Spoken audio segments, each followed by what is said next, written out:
Dan syukur kasihan atas waktunya. Yang ingin saya tanyakan adalah dalam hadis itu ada dikatakan bahwasanya amal yang paling Allah cintai itu adalah yang 10 pertama di bulan Zulhijjah. Bahkan ada informasi yang pernah saya dapatkan bahwasanya menyamakan amalan ini dengan malam Lailatul Qadar. Minta penjelasannya apa saja keutamaan sehingga bisa begitu sangat mulia amalan di tanggal-tanggal tersebut. Assalamualaikum warahmatullahi wabarakatuh. Assalamualaikum warahmatullahi wabarakatuh. Yang pertama, keterangan terkait kemuliaan 10 hari termasuk malam pertama di bulan Dzulhijjah itu isyarat awalnya didapati di pembuka surah Al-Fajr, surah yang ke-89, di ayat yang kedua tepatnya, wal fajr wa layalin ashr. Kemudian ada yang melengkapi dengan ayat ketiganya, wasyaf'i wal watar. Baik, alhamdulillah. Ini mendapat penafsiran dari sahabat Ibnu Abbas radhiyallahu taala anhuma ketika menyampaikan riwayat dari Nabi sallallahu alaihi wasallam bahwa Nabi satu kali pernah menyampaikan bahwa ma min ayyamin ahabbu ila Allah al-amalu salihu fiha ahabbu ila Allah min hadhil ayyamil ashr. Tidak ditemukan di antara sekian peredaran waktu dalam setahun saat hari-hari itu seluruh amal soleh yang dikerjakan di dalamnya begitu dicintai oleh Allah Subhanahu wa ta'ala dibandingkan dengan 10 hari di awal Dzulhijjah. Lalu sahabat mengonfirmasi, walal jihadu fi sabilillah, apakah jihad fi sabilillah ya Rasulullah? Tidak mampu juga menandinginya. Walal jihadu fi sabilillah, bahkan jihad fi sabilillah pun tidak mampu menyamainya. Illa rajulun kharaja binafsihi wa malihi wa lam yarji' bidzalika min syai'.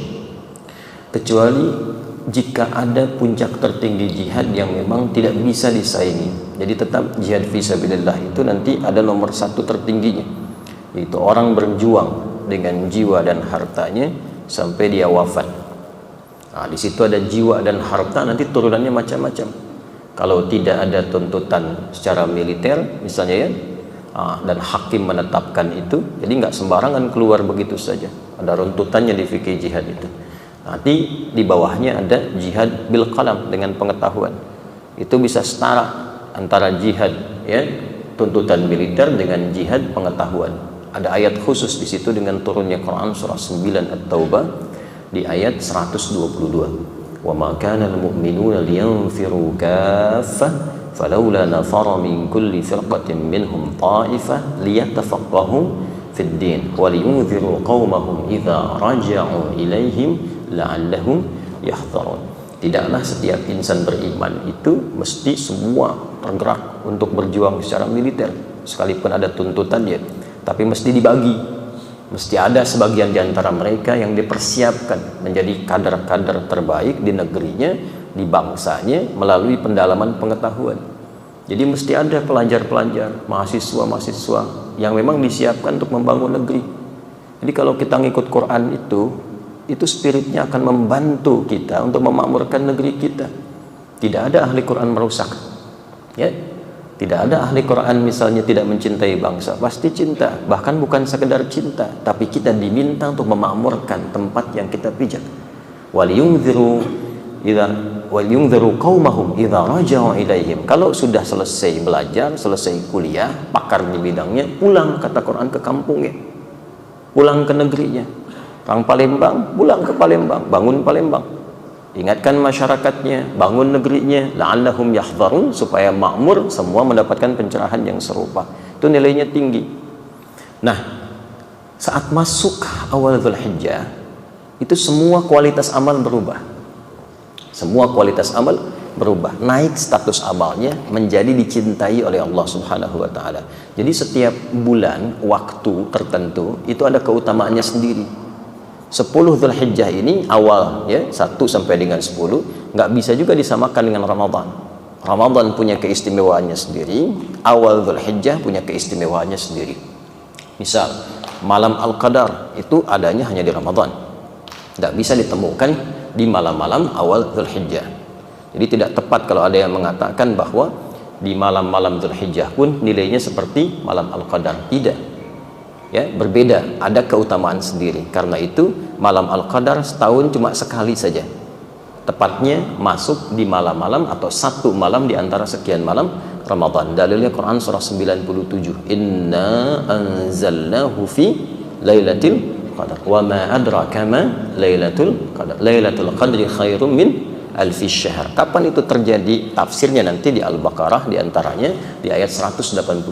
Syahrul Ramadan alladzi unzila fihil Quran. Yang dimaksud bulan Ramadan saja. Jadi kalau kita ingin petakan, kita dapati Ramadan bulan siam. Siamnya wajib sifatnya, nggak ditemukan lagi yang lain. Ramadan bulan Quran. Quran menjadi lebih mulia ketika ada di Ramadan. Makanya ketika orang datang masuk Ramadan, semakin tergerak menghafal Quran, membaca Quran, khataman Quran. Ramadan itu bulan infak. Karena itu saat Ramadan meningkat keinginan seseorang untuk infak. Kemudian lebih itu lagi Ramadan bulan meningkatkan sholat. Malamnya orang banyak isi dengan tarawih dan sebagainya. Itu Ramadan. Nah, 10 awal Dzulhijjah itu walayalin ashr. Ya? Baik itu ganjil atau genapnya. Jadi sama saja. 1 kan ganjil, 3 ganjil, kan? 5 ganjil. Atau genapnya 2, 4, 6. Itu awal Dzulhijjah tanggal 1 sampai 10 itu semua punya keutamaan. Semua punya kemuliaan, tidak peduli ganjil atau genapnya. Apa keutamaannya?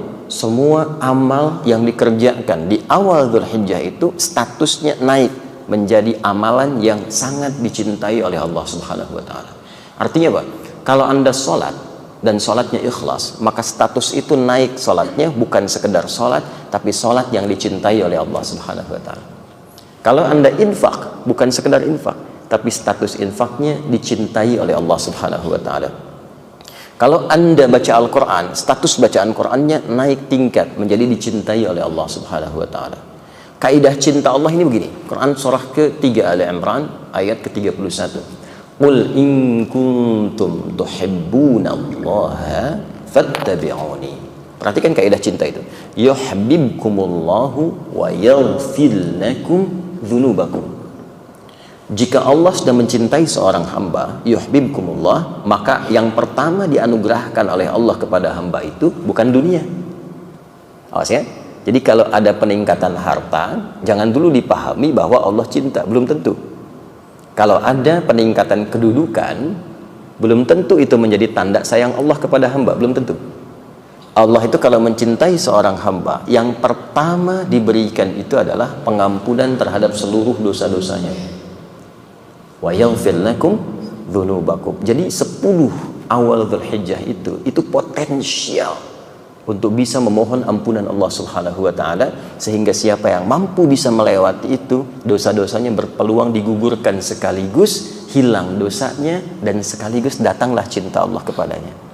Nanti kalau dosa sudah hilang, datang cinta, apa di antara dampak yang bisa diraih? Cepatnya pengabulan doa. Nanti ada orang-orang yang sangat dicintai Allah, dia belum meminta, Allah sudah kabulkan.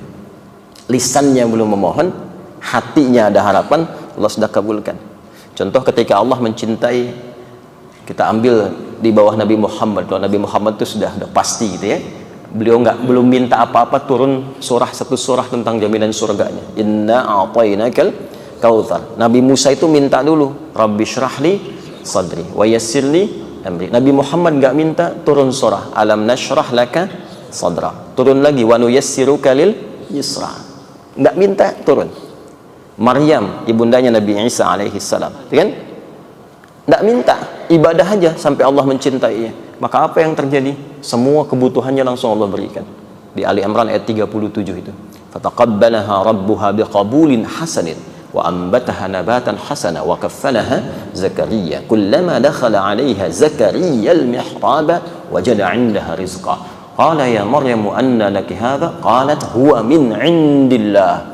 Innallaha yarzuqu man yasha' bighairi hisab.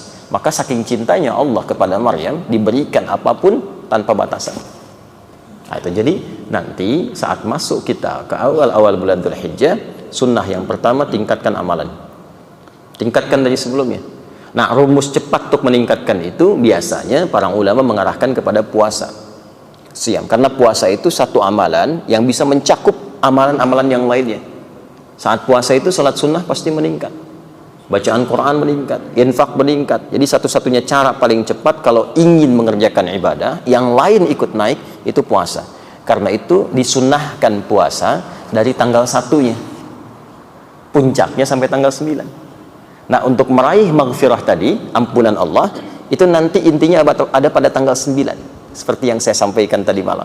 Jadi puasa Arafah dilakukan bukan sekedar menahan lapar dan haus, tapi sambil istighfar, sambil muhasabah, sambil introspeksi diri. Itu yang dimaksudkan siyamu yaumi arafata tukaffiru sanatil madiyah wal baqiyah. Kalau benar puasa Arafah itu dikerjakan, dia introspeksi diri, dia muhasabah, berpotensi menggugurkan setidaknya 1 tahun dosa yang telah berlalu dan menjaga tidak berbuat dosa setahun ke depannya. Nah, itu yang dimaksudkan ya. Nah, jadi tidak kita artikan bahwa bisa mengungguli semua hari-hari atau waktu-waktu yang lain, tapi lebih tepat kita katakan setiap momentum itu punya keistimewaannya sendiri-sendiri. Ramadan ada keistimewaannya, awal Dzulhijjah pun ada keistimewaannya. Demikian saya kira ya. Wallahu ta'ala.